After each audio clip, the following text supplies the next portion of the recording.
Today, I'm sharing more about my own story of transgender embodiment, how I've come to understand my body, my faith, and myself on my own terms.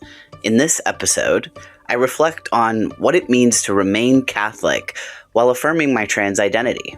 It's a story of becoming, survival, and claiming my body as sacred ground.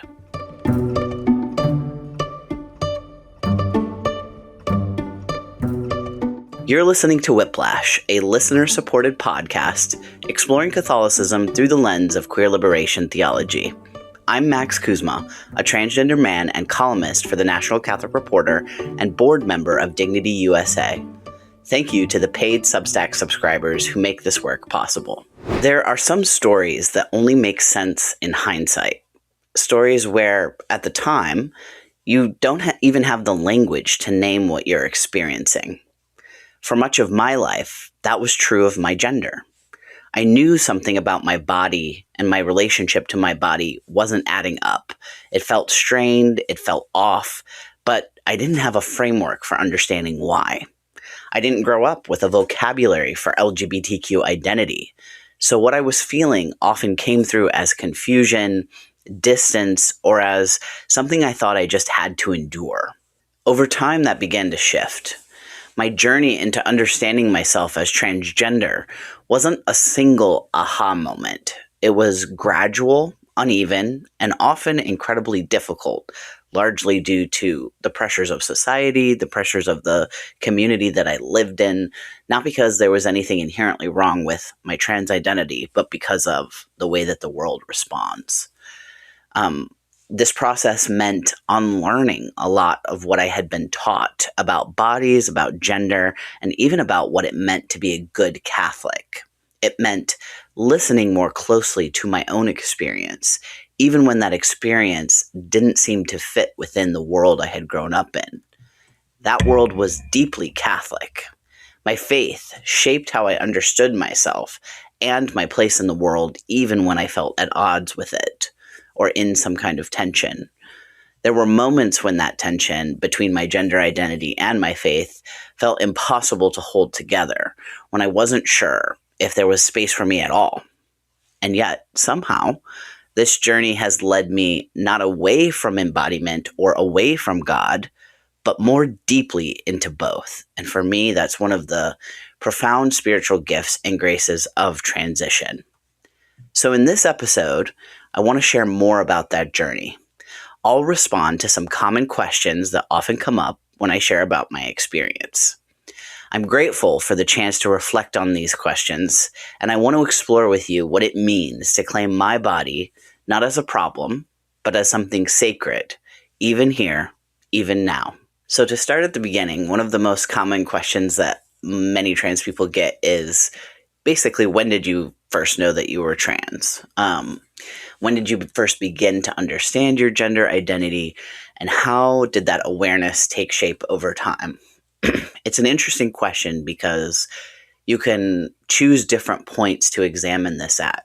I think when a lot of people ask this, they're typically asking, like, when was the first moment in your brain when you put those pieces together? Okay, well, the first moment when I put those pieces together is going to be once I'm older, because when I was younger, I didn't have the words or the way to understand it. But I can also look at my life and I can see that in my early life, there were times when I was expressing aspects of my trans identity, even though at the time I didn't, have the language or the understanding of it. And so one of those most earliest experiences was a story that I often tell about when I was at daycare. So when I was at daycare, for nap time, they split the room in half. We've got blue blankets and we've got pink blankets, and that's how everybody was organized. And so, I was supposed to be going over to the pink side, but I actually demanded that I be given a blue blanket. And they actually did give it to me, to their credit. But I also really like that story because, it wasn't just a color thing, and it wasn't just like a it wasn't just a whim thing, like oh, I just want to be over there. It was, I am trying to communicate something to the adults around me, which is that I belong on the blue side, because in daycare, it's not like you have a complex understanding of gender. It's just, in my brain, I was like, well, I belong over there. And there's a lot of other stories like that too. So when I was in fourth grade, I at recess at the Catholic school that I attended, uh, every recess the boys would play dodgeball and the girls just wouldn't play. And I don't really know how that started or why that was that way, but I would watch them and then I wanted to play with them. So I played with them and I was able to play with them like a few times without any incident. And then a bunch of girls decided they wanted to play. And then I think somebody got pushed or somebody got, shoved. And then suddenly it was like, now it was an official rule that the boys and girls could not play together. And I just always I remember how I felt in that moment, which was that I felt like it was incredibly unfair. And I think there was something of like not really understanding why it was that I was able to play with them without a problem. Like my brain was trying to put the pieces together here. Like, why did I fit in so seamlessly with this group? But when girls were playing with the boys, why did that not work? And also just a sidebar too, I have a very binary experience of gender identity, meaning I am very binary male in my gender identity, and not every trans person feels that way. Not for every trans person, it's not like a complete swap or a complete switch. And this actually brings up something I wanted to touch on as well, which is a lot of the time when people who aren't trans, so cisgender people, when cisgender people like are trying to imagine what it's like to be trans, I think a mistake that is often made is that they think of their gender identity as it is. So they think of themselves, okay, so I am a cisgender woman, I am a cisgender man, and then they try to imagine what it would be like if someone forced them to be the gender that they're not, which is the wrong way to approach it, because as soon as you do that, you're basically inducing gender dysphoria on yourself, because you're basically saying, what if I was forced to be a gender I'm not? Okay, that is what it feels like to be trans, but they're kind of like going about it backwards, like, because they're assuming that the birth gender of a trans person is the one that is, real, or whatever the case may be, which is interesting and deserves a lot of time to unpack, because we know so much about the actual true diversity of science and biology, which is that there is way more than just XX and XY. Even if we just leave trans identity out of it, there are an amazing variety of chromosomal differences. There's a huge variety of secondary sex characteristics. So that's everything from like how tall you are, like where muscle and fat are on your body, like like all these different aspects of how your body can look. Not every cisgender person looks exactly the same. And that, of course, also leads us into, why it is that when trans athletes, start becoming policed, when it's like, okay, well, are you actually a woman? Are you actually a man? But it's usually just women, right? Like this is usually targeted at trans women specifically, because nobody really cares about trans men competing, even though, there are trans men who are athletes and stuff. But it becomes, okay, now you need genetic testing. And when they do that, they find out that gender is a lot more complex, even for people who are assumed cisgender, even for people who have, even for women who have given birth, there can be chromosomal differences. So then it's like, so what is your definition of woman? Like low key, the conservatives were a little bit onto something with the what is a woman thing, because like, actually, like, do you not count a woman who gave birth as a woman if she has chromosomal differences? And then also, just to add one last point onto this is also why one of the reasons why it's so dangerous to have doctors at the time of a baby's birth making those decisions about a baby's gender. Like we have seen the studies that have come out. So in cases of fraternal twins who were born with some intersex condition, the doctors, there's studies about how doctors decided, okay, one of these twins is going to be female and one is going to be male, and just the absolute suffering that was inflicted on these children because of the hubris of the doctors to decide, we know what your gender identity is.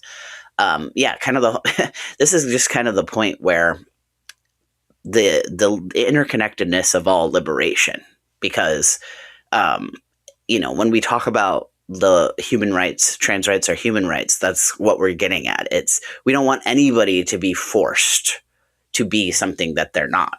So I talked about that daycare example, and I talked about what it was like in school a little bit, in grade school. I remember after they banned the girls from playing, I would just sit by the edge of the fence and just like gloomily stare over there like, oh, like I was so down about it, because it had been an experience where I just felt like I fit in and I belonged in that group. And when I was kicked out along with all these girls, I was like, something is just so unfair about this, is how I felt, back in fourth grade. Some other aspects. So another thing was about growing up was I was like my dad's shadow. And many cisgender girls have strong relationships with their dads. They like to do things with their dad. But I really do think for me, it went beyond that, and it went to the point of, like, for example, when I was like experimenting with fashion, when I was like, I don't know,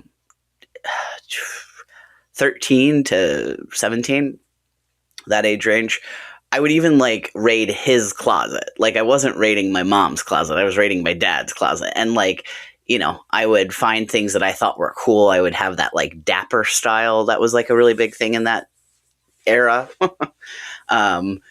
And that was like one of my favorite words. I really liked that word because I think, in the realm of like the tomboy experience, dapper is something that felt like it was allowed, and this kind of androgynous style too. I feel like the androgynous style was a lot more common and a lot more acceptable at that time, and not that it's maybe not acceptable now. However, I just think now, we have all this stuff like the trad wives, and then I feel like you've got trad wives and looks maxing for men, like it's just this whole, everything is very gender binary right now. There is a reporter from the New York Times I really like. His first name is Jamel, I believe. And he has like a series that he does of YouTube videos that are called Everything is Gender. They're really good. And it looks at like basically, everything. But like a lot of it is about politics, about like how, for example, different behaviors related to demonstrating military might and power, how that's related to gender. It's really interesting. But for the purposes of what we're talking about here, I really, admired my dad and wanted to be, again, with being his shadow and doing the things that he did. I really think that was, again, a kind of signal of like, this is the category that I relate more to. And again, I was presented with a world where there were two categories, male and female. I didn't have any understanding of non-binary identity. And those categories, in those two categories, I just knew deeply that the one I was assigned to was not right. So I spent a lot of my life, a lot of my time growing up, feeling the pull towards this other category. And then that is kind of what eventually led me to understanding my trans identity. So when I understood my trans identity, it took a lot of work because despite this attraction to the masculine, despite, raiding my dad's closet, despite all these things, I was also sort of taught this implicit thing that men are like inherently dangerous. kind of this idea that men have all these uncontrollable desires, that men can't control themselves. This is related to purity culture, and it's related to the experience of, attending youth group talks. And, for the girls, it's all about you have to cover every inch of your body. And for the boys, it's about, temptations and sexual temptations.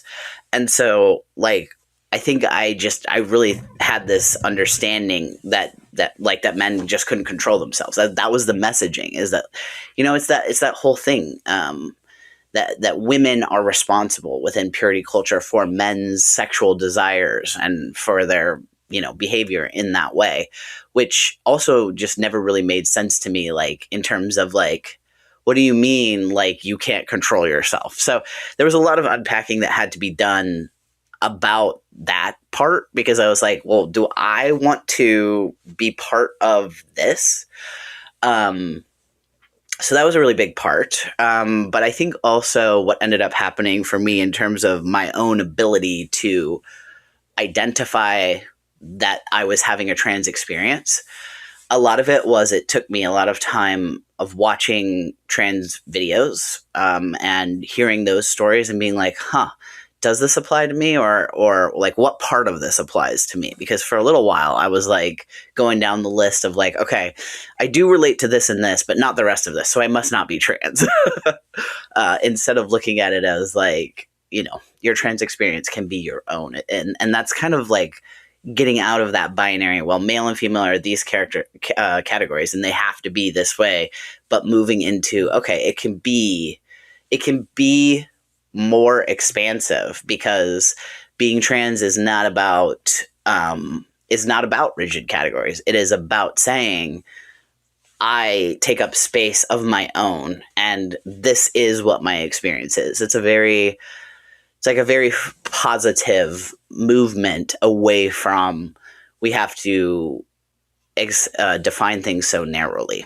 And so finally, after I had finished college and I had worked in conservative Catholic media environments for a little while, I finally was feeling so, like, I had followed the path, I had done all the steps, but I was feeling so disconnected, and it's like it was not clicking.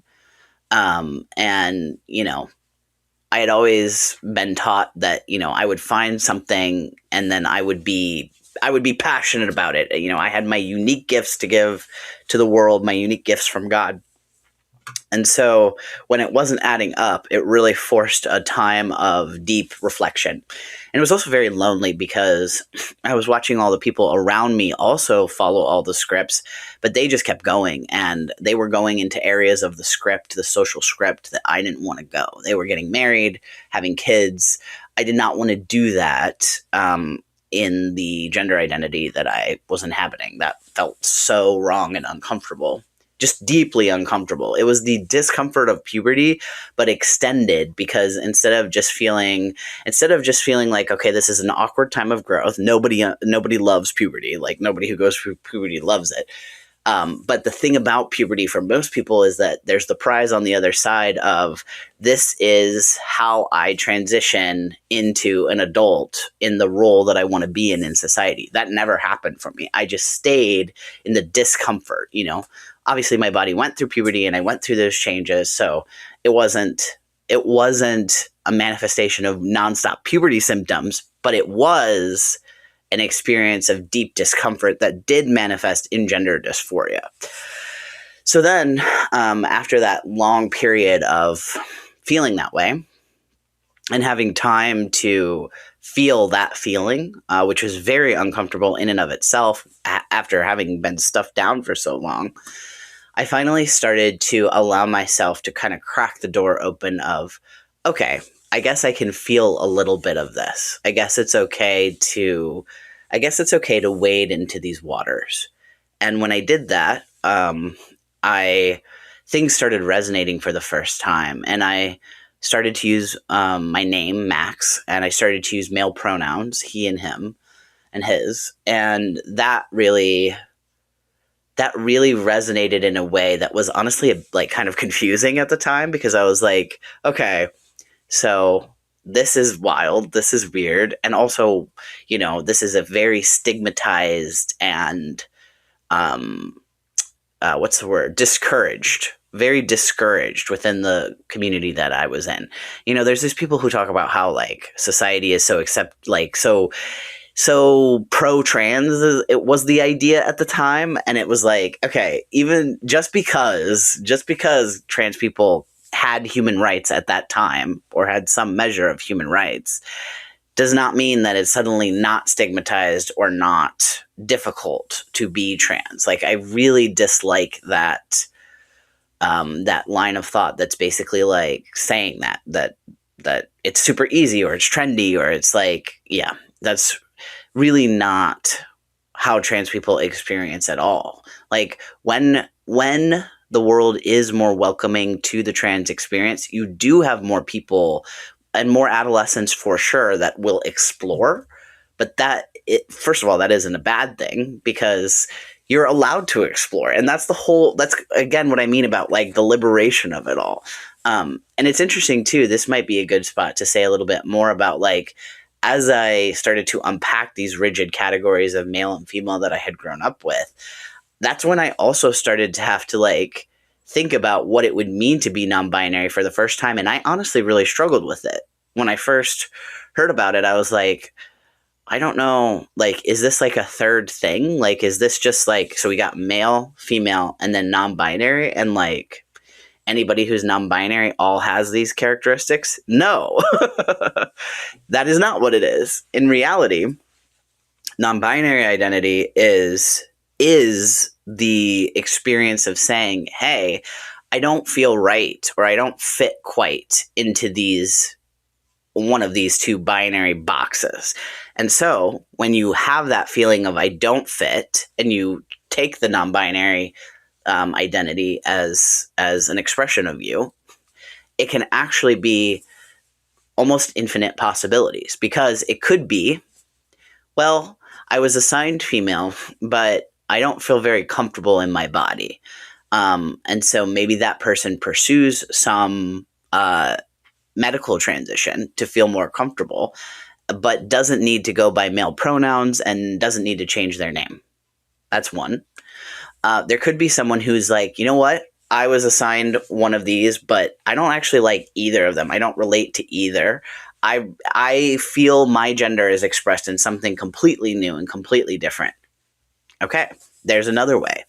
So like my point is, like, it can be so many different versions. So basically, any way, it's like that individual person, each individual non-binary person is experiencing and expressing something true about themselves in a way that does not fit into the binary categories. So it really just does depend on the individual. And I think, actually, to be honest with you, that when I learned that and it kind of internalized that, it really helped me even in my binary male identity, because it allowed me to take off the pressure of, to be masculine, you must be all of these things. Which, again, I never really fully felt that way. Like, I wasn't putting that much pressure on myself, because already from my experience living, as a woman for so many years, I had to internalize that gender is not so prescriptive, because otherwise I probably would have had greater depression if I had tried to force myself to perform femininity super well, super stereotypically. I did not love wearing dresses. I lived in kind of that tomboy aesthetic. Everybody always thought I was a lesbian, which was fun, because I am not a lesbian, as it were. I am a man, so I cannot be a lesbian. But anyway, you get me. I think it's so funny, too, that I started this podcast and I was like, this is going to be a bunch of questions. And we're already like, I don't know, quarter of the way through, and I've only answered one. So, yeah, like, I guess, that's pretty much the answer to the first question. There's a lot there, and I'm sure there's more as well. Another thing I'd like to do at some point is I think I want to set up a way for you podcast listeners to potentially call in and leave me like questions that you can record. I have to figure out what software to use for that, but that is a potential that's on the horizon. So let us see what we have next here on the list of questions. So the next one I have here is, how would you describe your experience of embodiment before and after coming out as transgender? Aha. Well, we definitely touched on this a little bit with the whole concept of the discomfort that I was talking about. Definitely there were many ways in which I felt alienated from my body, where I felt like kind of just like it was, I didn't want other people to perceive it because I did not feel that it represented me. And that was really strong throughout a lot of my life before transition. And that's also, I think, why I had so much trouble with the scripts, with the social script and the expectation.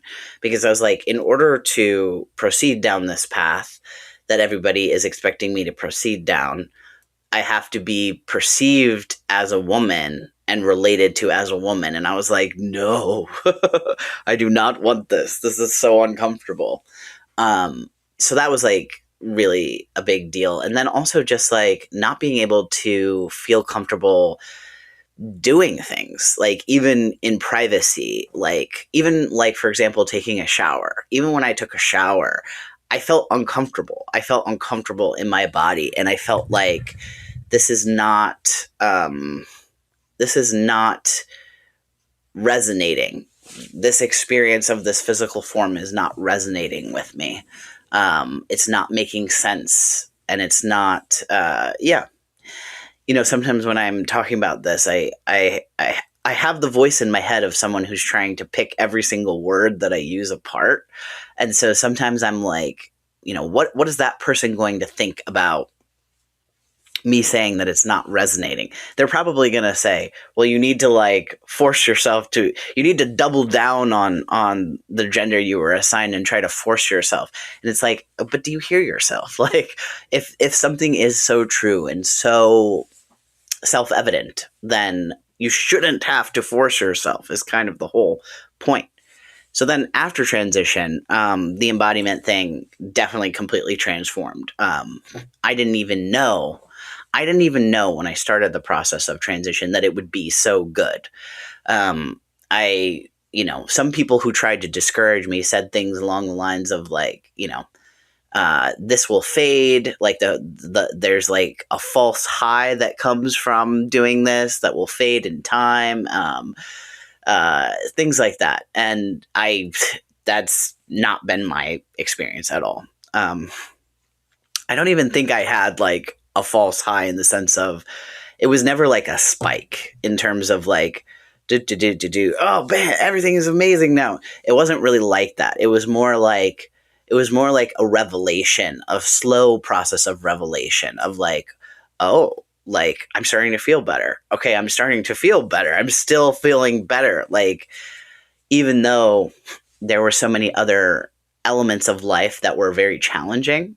And that's also why it feels like it wasn't a false high, because again, like I still had to deal with all these other things that were happening in my life. I still had really difficult times and really happy times, but I just lived life. And I finally was in my body and able to do it. I started to ride my bike.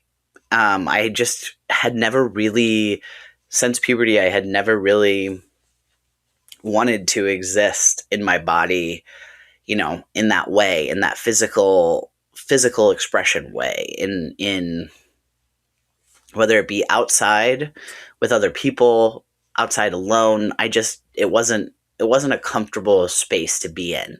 And now that's completely transformed. And I'm really grateful for that, because there is something very fundamentally human about being able to move your body in nature. It's so interesting. I feel like fundamentalists are very like, again, they kind of are obsessed with this idea of like what is or is not natural. And yet, okay, but why not? But they would view this idea of finding a spiritual meaning in nature itself as kind of like dumb, because their idea of the height of spiritual fulfillment is, in a church on the hard kneeler with wearing the veil or whatever the case may be. But yeah, like I have found so much peace and so much connection to God just in being able to be in my body and be in nature. Bike riding is really the big one for me, the one that I love to do. And now that the weather is getting better, I am excited that I get to do a lot more of it. So let's see, what is the next one that we have? In what ways has your relationship to your body changed through your transition? Okay, again, I think I've kind of answered this, but definitely like now when I shower, it's not uncomfortable. It doesn't feel disconnected. I feel present as myself, like when I look in the mirror. Honestly, when I look in the mirror, I still feel a sense of revelation of, that's me. Like I finally actually see myself reflected in the mirror. A lot of the time I look at my beard and I'm like, okay, I need to trim here. But just like I'm present with the person that I see in the mirror. I'm present with myself in that way. Yeah, I think that's probably an answer to that one. The next one I have is, how has your Catholic upbringing shaped the way you understand gender identity and the body, for better or for worse? So I would definitely say that a lot of that understanding was very limiting and very locked down. That, there were not, it's everything from this is just how you're supposed to behave. This is how girls behave. This is how boys behave, to the point of what are girls and boys allowed to do, right? Like, well, boys can grow up and become priests, but girls can't do that. Things like that. Those things were very, very drilled into me and my understanding of gender. I always point to one of my formative moments was reading John Paul II's Theology of the Body in high school, because that was really like, so, just went through puberty trying to figure out like what exactly am I experiencing, and how can I align this with my understanding of Catholic teaching? Because in my world, everything had to go through the filter of the Catholic Church. Like, I felt like I couldn't even Google anything without it saying Catholic in front of it. It had to be Catholic this. And of course, it's gotten much worse now in terms of the Catholic internet. But really, it was very much dominated by these fundamentalist sources. We weren't exposed to nuanced understandings of gender and sexuality. I found some early spiritual friendship stuff for queer identity. Spiritual friendship was a world where I believe a way to explain it would be people who were identifying as somewhere within the LGBTQ space. So I think a lot of the times people who identified as gay, but not strictly speaking, that's not the only identity, who were living according to church teaching in terms of having, if they were to date or have relationships, it would be non-sexual. So chaste, celibate relationships, I think, and friendship, and so I was exposed to stuff like that, but that really didn't resonate with me as far as the gender identity, that because that wasn't about gender identity, strictly speaking, or specifically. But with John Paul II's Theology of the Body, I really looked that over deeply, because I was like, so I don't understand why the Pope is saying, like, these expressions of gender identity flow directly from your assigned gender. I was not understanding that because I was like, if that's true, why am I not a super feminine homemaker, wants to be a wife and get pregnant and have babies? Like, that sounded horrible to me. That was like the opposite of, it was just so off-putting because it was not at all resonating with the authenticity of me. And so I spent a lot of time with that because I was really trying to understand why that would be the case. And later as I got older, when I did start to embrace my trans identity, I went through a period of anger. I went through a period of anger about the way that all those things had been taught and presented to me, because of the harm of it. Because again, this purity culture where men are insulated and women have to perform modesty. I just started to see all of the power structures that made up the fundamentalist framework, and it wasn't just a feeling of anger about the way I had been harmed, but about the injustice of a system that treats people that way. And then honestly, that kind of motivated how I've gotten to where I am now, because I realized that that's not all that Catholicism has to offer. And it is again unjust that these deeper understandings and these realities of theological thought and development, the experience of the mystics, like all of those things were de-emphasized, or in some cases even hidden from this fundamentalist space. That's unjust. Like if Catholicism truly has all of this to offer, then it should not be policed by the loudest voices of the most extreme folks. It just shouldn't. Like, it ties into this concept of, this is our thing and we're going to tell you how it is. And if you don't do it perfectly, you're not one of us, which is really what happened to me when I transitioned. Despite all those people talking about God's love and about accepting everybody and about, I would maintain, relationships with so-and-so, and I would talk to them because, you got a witness and da-da-da. Okay, well, as soon as I'm trans, suddenly, poof, nobody wants to interact with me anymore. Now I'm, a leper, a social leper. And even though Jesus himself spent time with those lepers, all these Catholics and Christians are like, bye. Anyway, you get the idea. Let's go on to a next question. The next one is, was there a particular moment or turning point when your faith and your gender identity came into direct tension? That's an interesting question. Let's see. I don't know if that one feels like a single moment type of thing, although definitely when I came out, that was a big point of tension.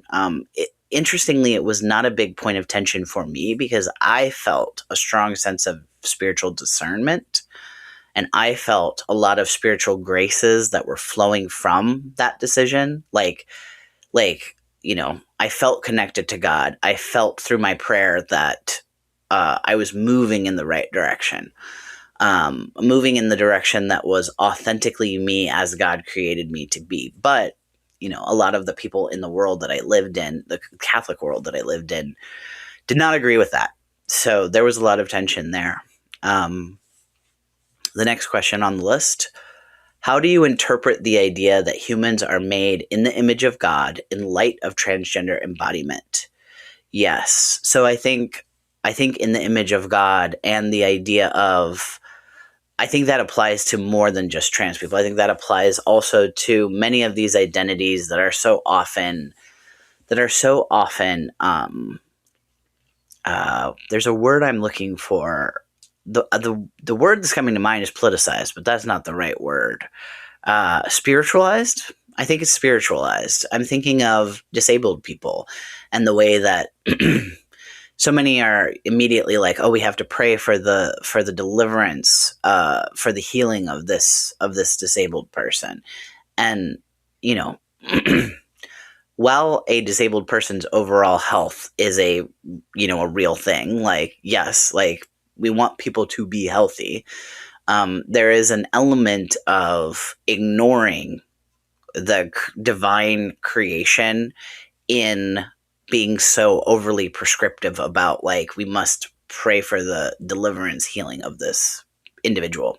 And I think it applies to trans people as well. Like, I think, again, this is, again, the point that all liberation is interconnected. But for trans people specifically, I do think that some of the profound aspects of being made in the image of God as a trans person has to do with having the opportunity to see things that to see and experience things that not everybody gets to see or experience or understand. I think there's a lot of connection to the crucified Christ who, has everybody turns on him, and then he has to go through this profound experience of losing his life and suffering. And then when he dies, he then, after 3 days, he rises, and he's still on that resurrected body. He still has scars. And I think there's a lot of connection for trans people because, having to live as somebody that you're not, and then going through the process of becoming the person that you are, there is this sort of archetypal thing going on, this archetypal story of life, death, and rebirth, so I think there's a lot there, but that's maybe just some cursory thoughts on that one. Here's another question. What has it cost you to remain in the Catholic Church, and what has it given you in return? Oh my gosh, that's a big one. So as far as what it cost me, I've touched on this briefly, but the main thing it cost me was the whole world that I had built from when I was baptized as an infant to the point when I went to a fundamentalist Catholic university and built a professional world around that type of Catholicism. I know that sort of insular environment is the reason why so many people are not able to pursue or express or even begin to understand their own queer identity. Because the thing is that there's so much more going on than just you can't be LGBTQ. It's much more complicated than that, because it's not just that. It's also, you also must be actively performing our definition of who you should be. And so many people are so caught up in that that they never have the opportunity to even begin to understand who they are. So yeah, I think I got a little bit off on the question itself here, which is, what has it cost you to remain in the church? I think that's I guess what I was building towards is, it has cost me those people. It's cost me all of those people from that fundamentalist space of Catholicism, and those people as well not only lost the relationship, but those people now view me with suspicion. Like, if I just walked into one of those fundamentalist churches where I didn't know anybody, I'm sure that they would accept me because I understand all of the Catholic, all the prayers and all the things that I fit in that way, in that cultural Catholicism way. But as soon as I were to share anything about myself and my identity in my life, they would immediately shut down, or, I don't know, throw me out, or try to restrict the way that I would participate in their church until I did XYZ, like that type of stuff. So that's not that's not an insignificant cost at all. That is the cost. Like, if I want to participate in one of those types of spaces, the price is to hide. And I'm not willing to do that because, again, all of these spiritual graces and these gifts that I have received have come from the authenticity. And so that's where the things that I have received, this is where the positives come in, because in doing the positives, in being willing to be authentically myself, I have met and encountered and been able to talk to many Catholics who are thirsting and hungering for that type of authenticity, whether or not it's another trans person, or most of the time it is people who want to affirm and love everybody. So often it is an opportunity to share and to witness and to be seen and to see, and that's like a really, really powerful, experience, because I think that's what everybody wants at the base level, is to see and to be seen as who you are. That is the relationship that is so intrinsic to Jesus, and the way that Jesus lived and lived out a way of encounter. And I've been repeating this a lot lately, but I love it. It's what Pope Francis said about how the shepherd who smells of his sheep.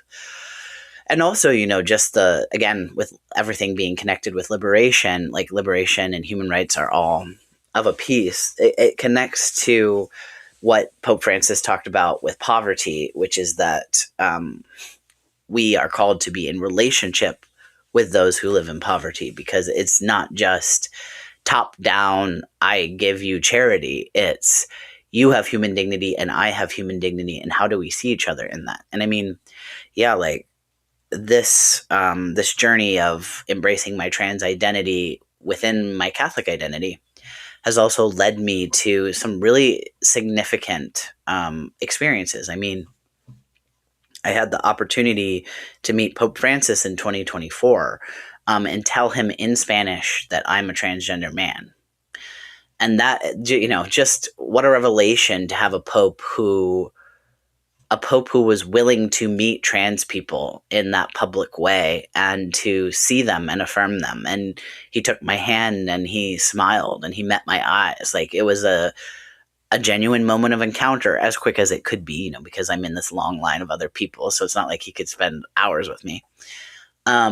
And I've also had the experience, in March, I gathered with New Ways Ministry. They had a bishops meeting, and I got to meet with bishops and, other theologians and people to share and talk about many of these issues that, we're talking about in this episode of this podcast, of just, what is it like for someone to actually be trans? Like, what does it really mean to, instead of to make policy about somebody from a zoomed out far away way, what is it like to actually encounter trans people or queer people and to understand their experiences of life and faith, So there have been a lot of really beautiful, positive things. I also feel it's a very interesting thing, because a lot of what I do within this space and a lot of what I experience and see is a lot more of a, maybe like a slow ripple effect, rather than like, I have arrived on the scene to express to you what it means to be a trans Catholic. Like, it's not like it's not the Max show. It is, even though, yes, this is Whiplash with Maxwell Kuzma. The point is that the work that I'm trying to do is not just about me, but it is about what are some of these deeper questions that affect all of us, and like, what is the spreading of an idea, rather than, the uplifting of an individual person, whoever that person may be. How can we share and how can we share the knowledge that is within affirming theology and the real history and the real reality of this spiritual development? Like, how can we show the truth that Catholicism has space for all these other things too? Like, and I think that's part of my thing too, is like, I'm not so concerned about whether people are like, I have decided I will stay Catholic, or whether I have left Catholicism, whether I'm just interested in Catholicism. It's really about how can we explore and show that Catholicism has always had space and has had room for affirming theology as well. Like, yeah, that's what I'm really passionate about. Let's see, what else do we have here on the list? Let's see. Yeah, so here's another one. What role has community, queer, Catholic, or otherwise, played in your life and survival? So yeah, after I lost that fundamentalist Catholic community, I was really, blessed to find queer Catholic community, and not just queer people specifically, but allies who really supported and cared about what it was like to be a queer Catholic. That really surprised me, because again, with the fundamentalism is about closing down and not acknowledging.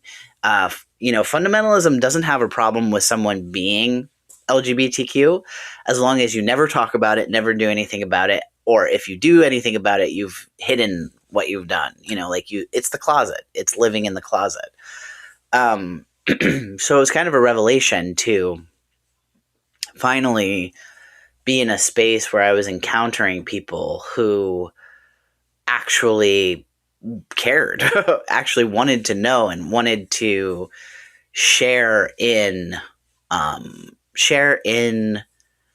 the joy of what I had discovered in my authenticity. That was like wild, because, in the fundamentalist spaces, I just felt so isolated, like, and because of the way everyone reacted, it made me feel like those moments of joy that I did have were wrong, even though they were joy. So I was always confused. I was like, why is it that everyone reacts negatively to something that I'm experiencing so positively? And that's why finding affirming community meant so much to me, because now I have people who actually see, relate, and understand, and yeah, it's just really amazing. And that also is kind of where the writing came from, because I was writing a personal blog on my website at the time, and allies saw that work and then asked me to write for them on different topics. And in doing that, I don't know. It was like I had just been writing to express my own thoughts on paper. And then when people asked me to write about different things, like doing a book review or writing about a scripture reflection, I was like, oh, like, people see value in my identity too. It's not just that I am experiencing these benefits of feeling better and feeling more embodied and all that stuff. Other people are also resonating with this. And I feel like that's maybe one of the communal gifts of transition, is the witness of authenticity is just insanely powerful. and it inspires other people to feel connected and to feel compelled to their own journey of authenticity as well, and embodiment.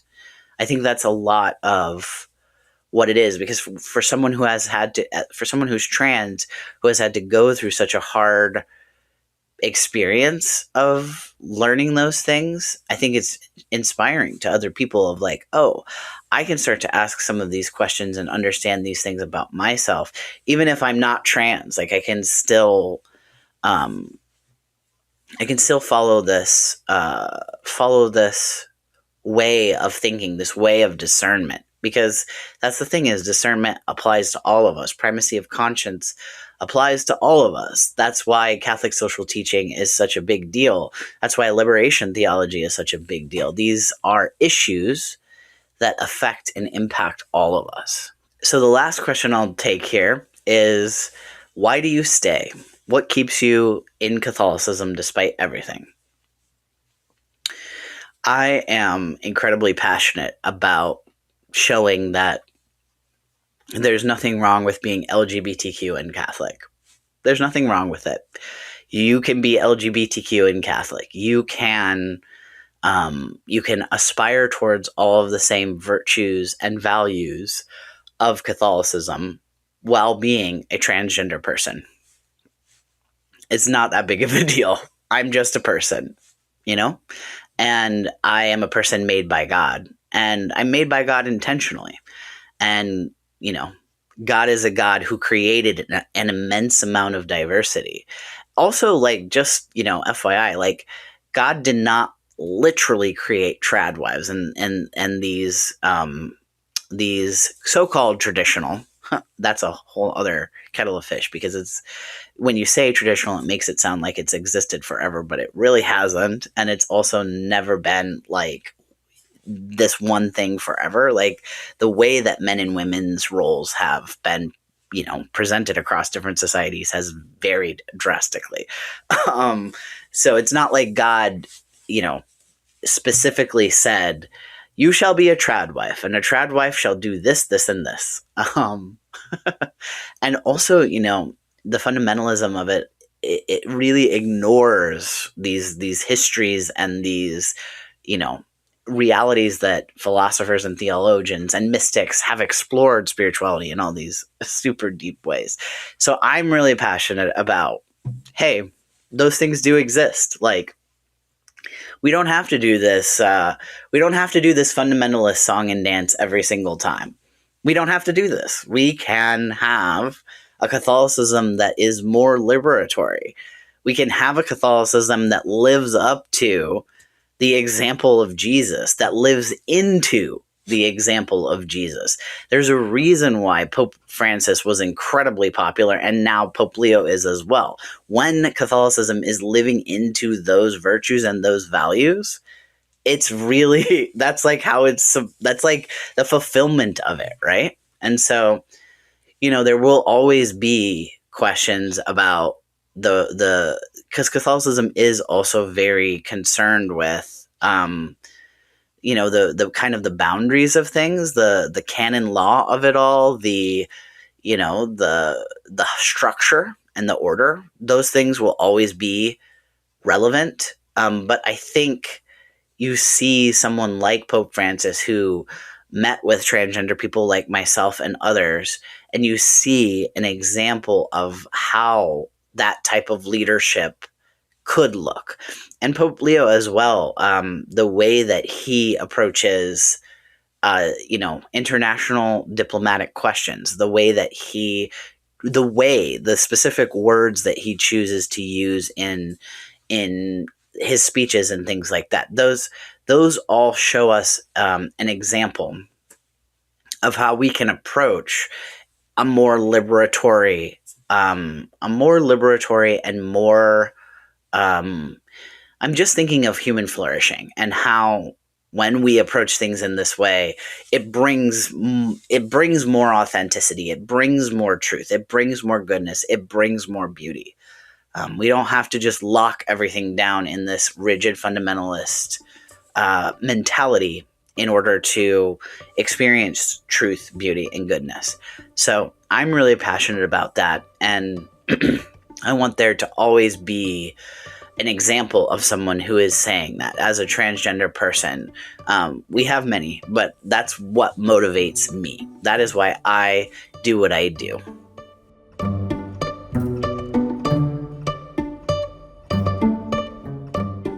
Thank you for joining me today and for holding space for this story.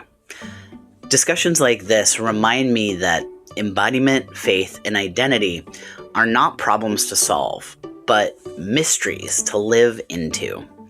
Wherever you are on your own journey, I hope you leave this with a deeper sense that your body, too, is worthy of being called sacred.